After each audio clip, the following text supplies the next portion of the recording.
All right, my friends, thank you for joining me. I am trying really honestly to get back on track to where I make more videos because I know you guys enjoy listening to these talking head videos. Last year, I think it was in around June or July, I went through a spate where I was making a video 5 days a week for about 2 months. And it was challenging, but I really liked it. It helped me to build up some momentum. And I just made it happen, which is what it really comes down to. If you really want to do something bad enough, you find a way to make it happen. However, that does not mean the challenges do not grow or adjust to your new way of doing things. And at this particular time in my life right now, I have an extremely difficult time getting privacy to make the video or even think about what I want to do. The plans, well, my mind is rife with plans, of things, topics I want to talk about, things I want to discuss, but it can get so frustrating that I feel like the frustration clogs my creativity. So anyway, it goes back to what I said. It's all about making things happen if you want to bad enough. And that's just what you have to figure out, no matter how much the obstacles change or move. So anyway, I'm going to be talking about some random things here, just to kind of have fun doing this. And I hope that you like the video. If you do, hit the thumbs up and leave a comment down below. All right. So I wanted to point out, it's a very good possibility that no matter where you live in the United States, you've heard of Polk County, where I live, Polk County, Florida. And if you have, it's probably because of crime. And the wacky crimes that occur here, it's just some of the strangest stuff. Some of them are very violent, as they are in a lot of other places. I mean, we're not as bad as some places are.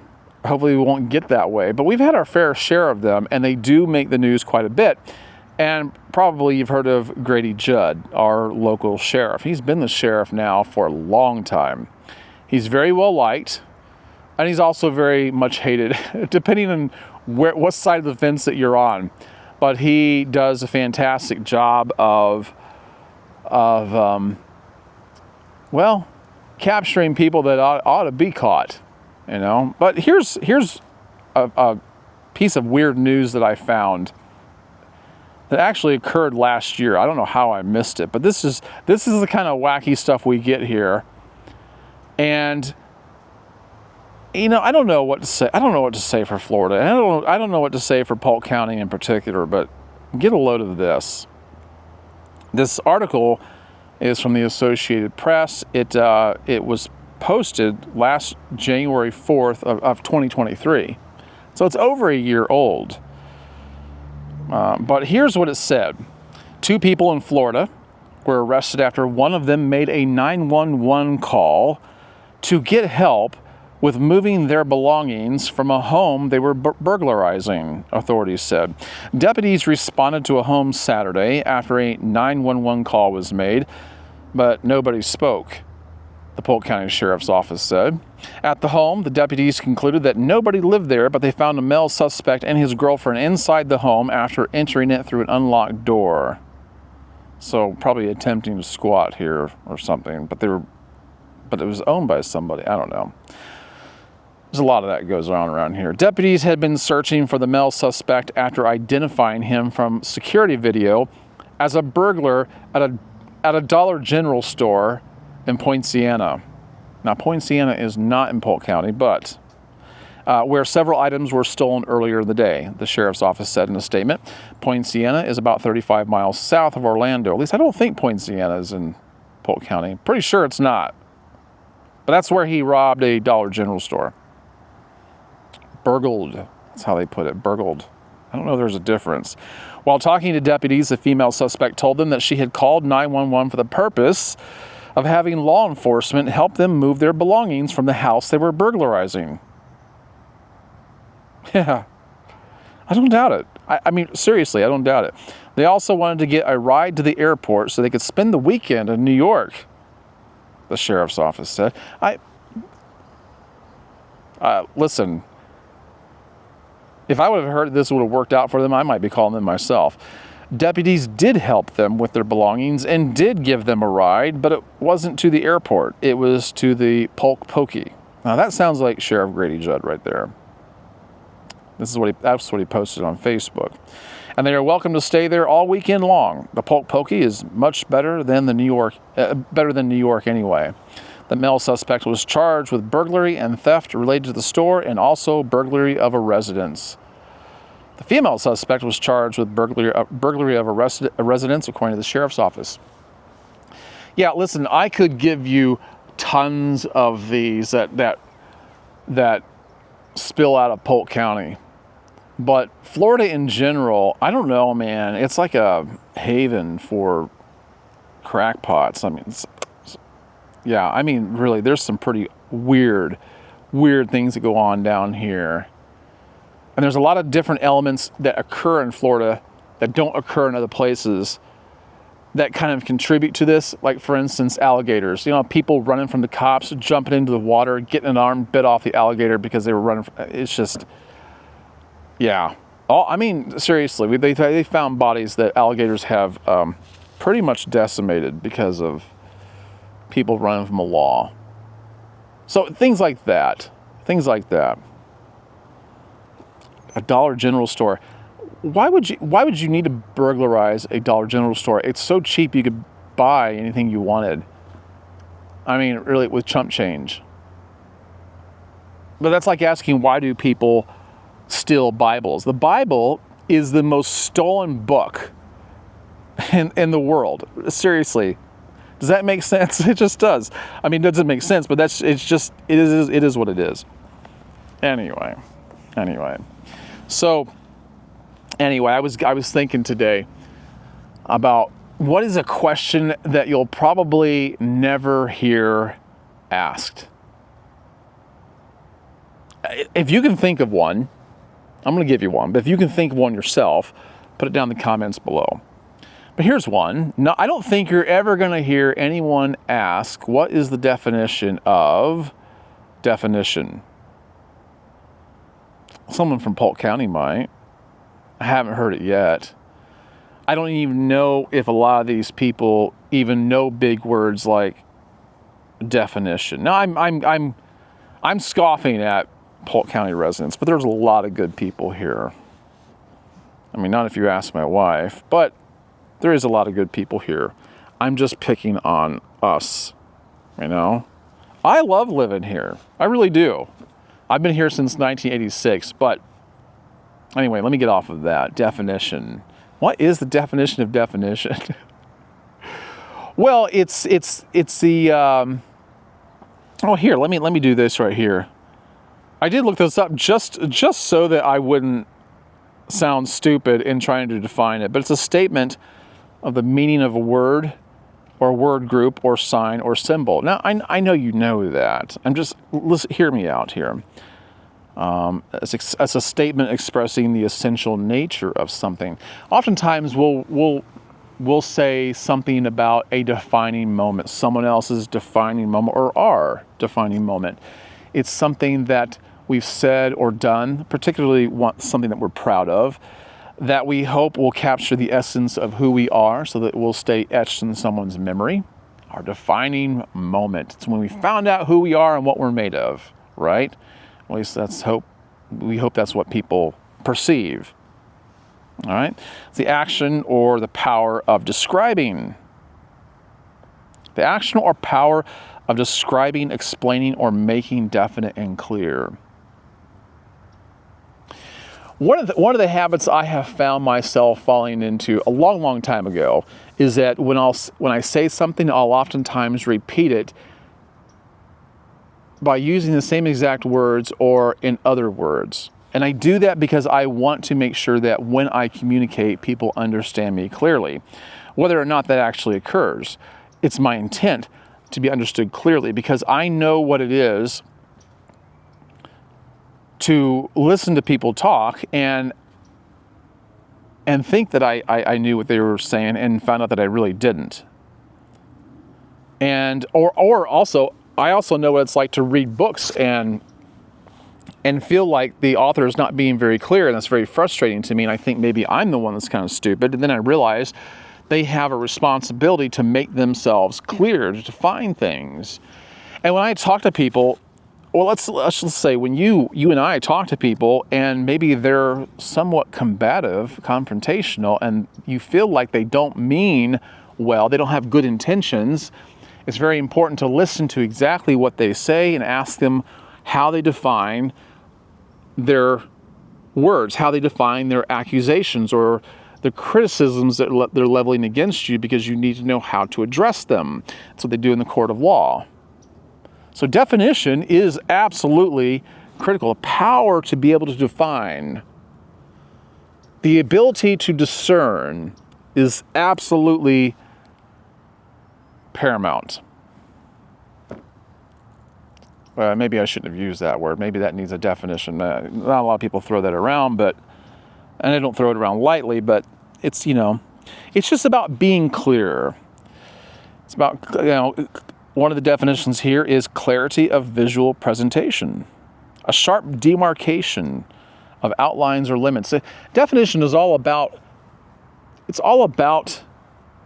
clear perception, demarcation, understanding, being clear, clarity. So think about that. How do you communicate? How do you seek to understand? Do you seek definition? Do you hold other people responsible when they communicate to make themselves clear? Or do you just make the assumption that you know what they're talking about? Or are you afraid to ask? Are you afraid to ask them what they mean by what they say or what they do? Listen, I have found that as time has rolled on in life, I have found that it's very important, or that becomes more important over time. So, but I don't think anybody's ever going to ask what's the definition of definition, but I thought it'd be a good thing to talk about. All right. What are some of the things that you like to do on an annual basis? What's something that you feel that it's important to do once a year, or that you really want to do just because you desire to do it? Maybe it's something enjoyable. A lot of people do spring cleaning once a year, where they really get behind things, under things, around things, and clean out the cracks, and they make sure everything's in its proper place, everything's assembled right. They clean out their garage, they clean out their kitchen, their closets, or perhaps it's someplace you like to go. I like to think like that because I really don't like deep cleaning like that. So I like to think on this end of the spectrum. What's something that you want to do, someplace you like to go every year? You feel like you should.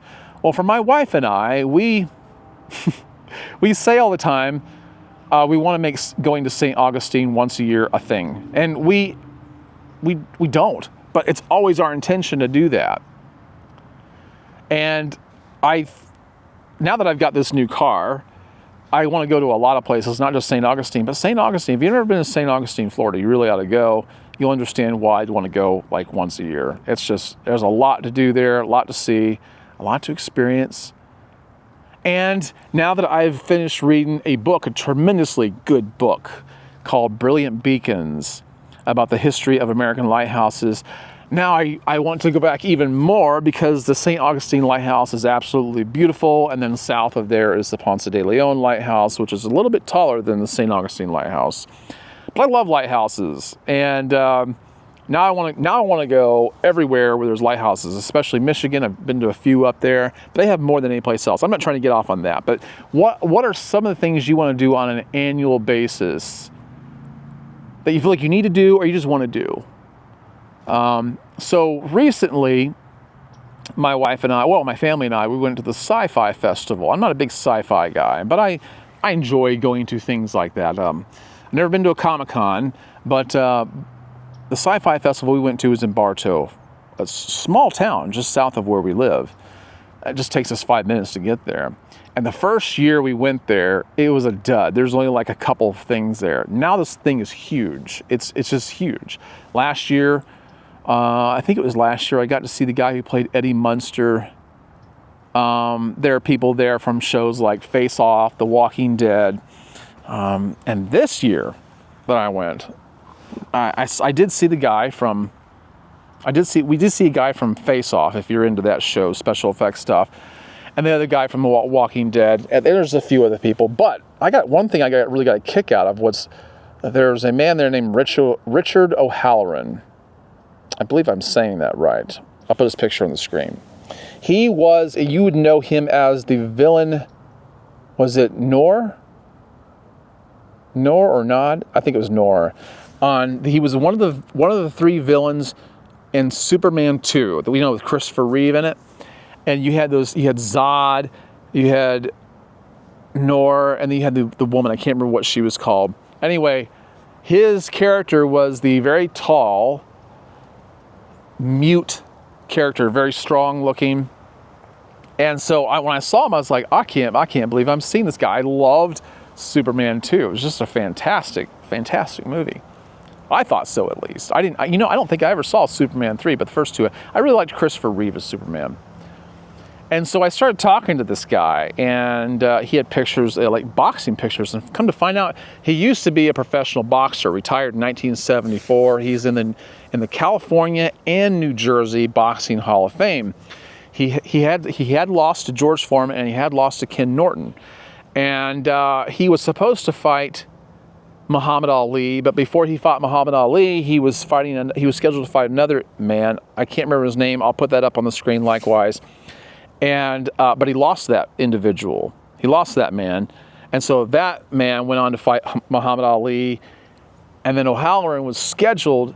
He had a rematch with that fighter and knocked him out. So he could have fought Muhammad Ali. It's pretty interesting. But this guy was he's 6'6", and he's not 6'6" skinny. He's a beefy guy. Real nice. Real nice. And so I asked him, I said, what was it like working with Christopher Reeve? I'm sure he gets that question a lot. He said, he's an all right guy. Come to find out he really doesn't like him he didn't like him that much. He thought he was, he just didn't think he was a great guy. He thought he was really immature. He actually had him pinned up against the wall on the set because something that Christopher Reeve said and threatened to work him over if he ever mentioned his name again. And so they didn't get along too well. But he said Richard Donner, the director of Superman and Superman 2, just made those movies so good. That was an interesting conversation. So I got to speak to him. And what else I was going to tell you about him? I don't remember. But that was kind of cool.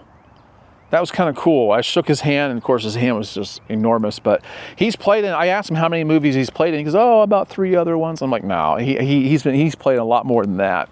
He actually played in a movie with Robert Mitchum. I'll put that on the screen likewise. He said Robert Mitchum was pretty much like a father figure to him. He was his mentor. He also played in Hero and the Terror with Chuck Norris. He played in Dragnet. And there were some other ones. I can't think of them now, but I'll pop them up on the screen. That was cool. But so the Sci-Fi Festival is an annual thing that we like to do every year now. It's if you ever make it to Florida during this time of the year when they're doing that, you should go. You should go to that. It's worth it. It's definitely doesn't cost nothing. Bartow's always got something going on, and But I know a lot of people. I watch Adam the Woo a lot on YouTube, and he used to do it, and not so much anymore. But he used to do certain things every year. He showed up faithfully, and I'm not like that with a whole lot of things. One of the things I think I would like to do once a year is go to the Ringling Circus Museum and Art Museum, and that's in Sarasota, and that's a fantastic little trip you can take. Visit that if you ever make it to Florida, Central Florida. We're going again this weekend because my oldest son's birthday is tomorrow. No, it's today. He turns 24 today. Yeah.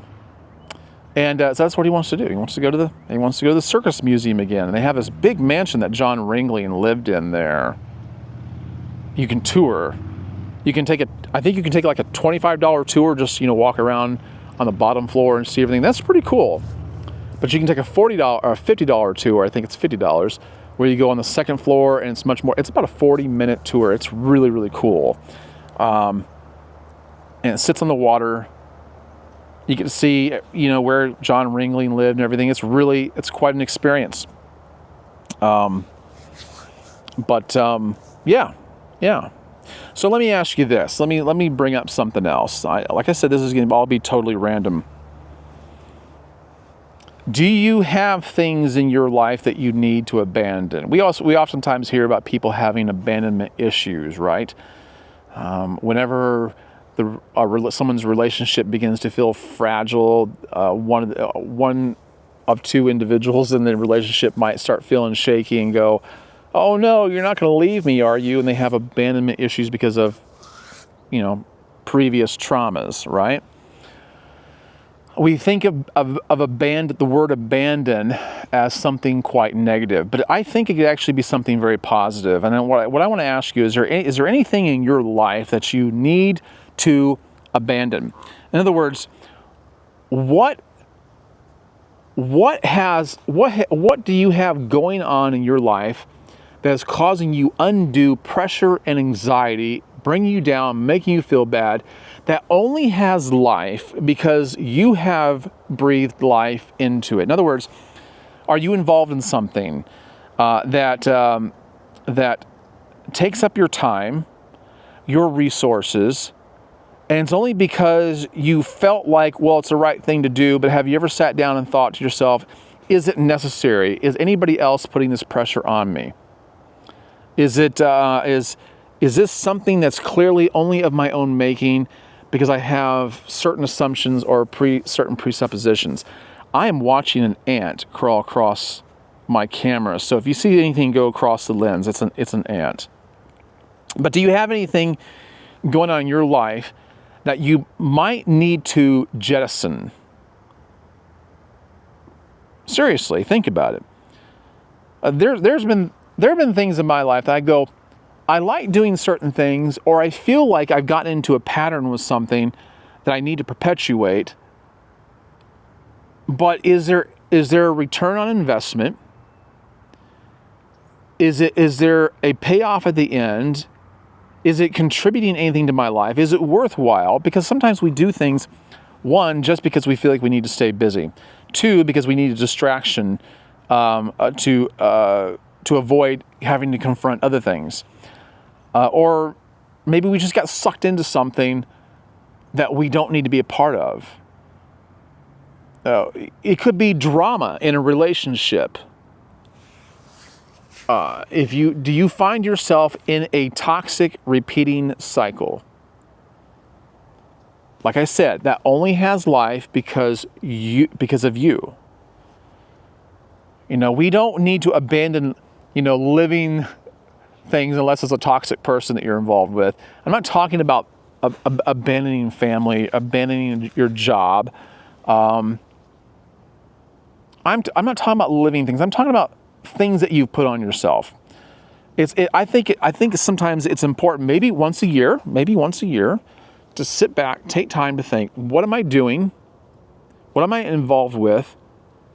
What do I need to prune away to economize and make my life run more efficiently like a well-oiled machine? What can I change? What do I need to throw away?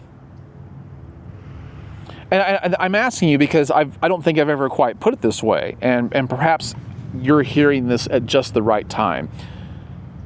Give yourself permission to abandon something. I've had to do that with several things, and whenever I feel like, I have to do this thing, it could be making YouTube videos. I need to get this out. I need to do this. I just, people are expecting something of me, or people are criticizing me because I'm doing this, that, and the other. No one's really putting any of that on me but me. and I need to abandon that. But you got to sit down and really think about that stuff. You really got to think about that stuff, and it's about assessment and determining value and trajectory. All right. I'm not trying to say more than I need to. I'm just trying to define things, make things very clear. All right. What is your favorite? I told you this is going to be random. What is your favorite flavor? Now, we have to categorize this. Are we talking about sweets, or are we talking about non-sweets, like steak? What's your favorite flavor? Do you like pork? Do you like beef? Do you like brisket? Do you like it well done, or do you like it charred to the bone? Me, when it comes to meat, I like my steaks medium rare. I like the burnt end of a strip of meat. But when it comes to sweets, my favorite flavor is grape. Here's one thing I want to tell you. If you like sweet tarts, and I absolutely love sweet tarts. First of all, my favorite flavor is grape. Whether you're talking about Big League chewing gum, bubble gum, grape juice, I love grape. But sweet tarts. Just sitting here thinking about grape sweet tarts. I mean, the original sweet tarts, brand name sweet tarts. Just the best. So do you remember when Sweet Tarts used to put out in one package, it was a rectangular package, 3 round, hard, but chewy Sweet Tarts? And I was talking to a lady at work one day. We were talking about what we like, and we both like Sweet Tarts. And she brought this up, and I said, I don't think they make those anymore. I haven't seen them in forever. Well, I looked it up, and I thought I read that they didn't make them anymore. I came into work one day, and she goes, come here. I found where they have those big, chewy, brown Sweet Tarts. Where at? The Family Dollar, or I think it was a Family Dollar store. It wasn't the same place that guy robbed. But anyway, they have them. So if you like Sweet Tarts and you want the big, chewy, round kind, go to Family Dollar store. I think that's the one. I'll make sure I get that right, put it on the screen. Did you need to hear that in this video? Maybe not, but it was important to me, man. I went out and I bought like 5 packages of them. I think I bought 6 of them. And I tried to give her 3, and she would only take like 1. But anyway, I have no problem consuming them. What is your favorite flavor? Sometimes I'll use the word flavor just to define the fact that I like one thing over another. It could be anything. It could be a kind of music. You're talking about. Country music is not my flavor. But we all have a particular flavor that we like. And, yeah. I don't like Brussels sprouts. And there is a viewer of mine who has given himself the moniker the human Brussels sprout. I think that's pretty funny. He's pretty funny. You should read the comments he leaves on my videos. And I'll tell you what, I'll be honest. If he doesn't leave a funny comment on this video, I'm going to be disappointed. Yeah. All right. Let's talk about output, guys. Let's talk about output. The amount of energy and time, which kind of goes along with what we've been saying. Your output. We all have different levels of energy at different times. And it's important to gauge that and to monitor that, because you could wear yourself out, and you could also be selling yourself short if you don't put out enough when you ought to. It's about striking while the iron's hot, but also pulling back on the reins when you need to. I was talking to a coworker of mine yesterday. He's one of the newer guys in our department, and he was telling me he spent 10 years in the Army. And he's got a lot of injuries. He's got a lot of aching bones, back problems, and stuff like that. And I was trying to take a guess before he told me what he served in and what he did. He told me, my back really hurts. It's a military injury. I tried to take a guess at it. I said, was it from jumping? Like, were you a ranger or something? Because I've known plenty of guys who are Army Rangers that have like bad back problems and knee problems from hard landings. He said, no, because that's a good guess.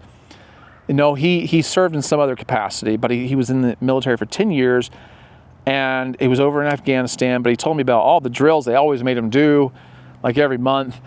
And I said, well, I want to play the devil's advocate. Do they do that because they're trying to keep you battle ready? He goes, that's a lot of stuff they do doesn't make you battle ready. It makes you broken, you know, to the point where when the time comes, you may not be able to perform. And they always want high output all the time. And he says, but there are so many injuries that occur, and if you don't report them, if you don't report injuries that you got while you're in the military, when they happen, when you get out, the VA will not treat you for those. And a lot of guys don't know that. He says, you hear a lot of bad things about the VA not helping people. He goes, but it's not the VA's fault. It's that these individuals are not reporting things when they should. He goes, but it's encouraged not to, because you look weak. You look weak. In fact, you're kind of ostracized when you don't perform up to snuff, when you don't generate the right amount of output for the task at hand. And I thought about that, and that's why I want to talk about this here today. Is that there are so many different people that can relate to this. We think, especially men, when we take on a program or some kind of a plan, or even start a family, we believe that we need to have a certain amount of output, right? Let me adjust this camera a little bit. For some reason, I felt like it sank. I don't know why. But we feel like we need to stay loyal. We need to stay loyal to a cause. And we need to keep our faces turned in the direction of where we're trying to get to, but we oftentimes push ourselves a little too far. And it's actually detrimental to us. We don't know when to stop, and sometimes we have to have someone come along and tell us either you need to pull back a little bit, decrease your output, or abandon it altogether. Now, I'm not really talking about abandoning something here. We're talking about level of output. But sometimes we need someone to come alongside of us and tell us, you need to pull back a little bit. You've been going too long, too hard, and you're going to run out of steam. In some cases, we need to have someone come along and tell us that you need to generate a little more energy if you want to get to where you're going. So what is your level of output? I encourage you to sit down and think about, if there's something you want and you've been working at it for a while, why do you not have it? Are you trying too hard, or are you not trying enough? We oftentimes think that we're not trying enough, when in reality, maybe it's because we're trying too hard. Or it could be that we really aren't trying hard enough.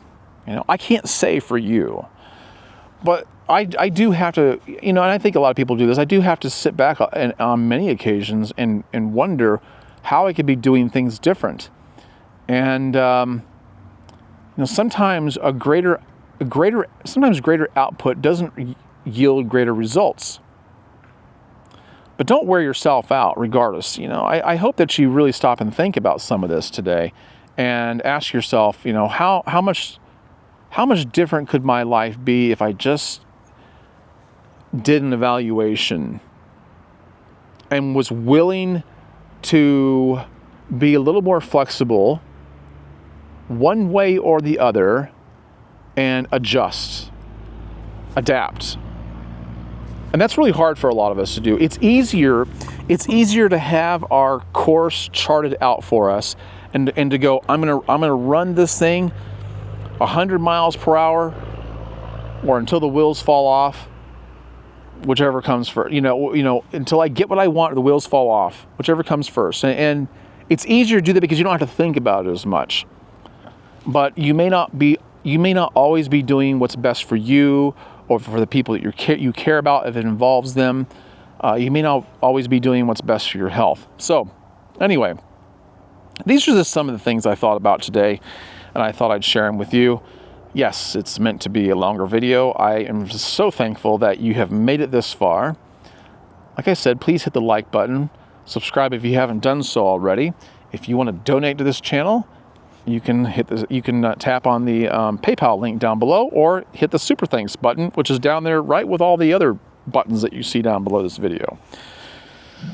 All right, did you hear my stomach growl? Yeah, it's lunchtime for me.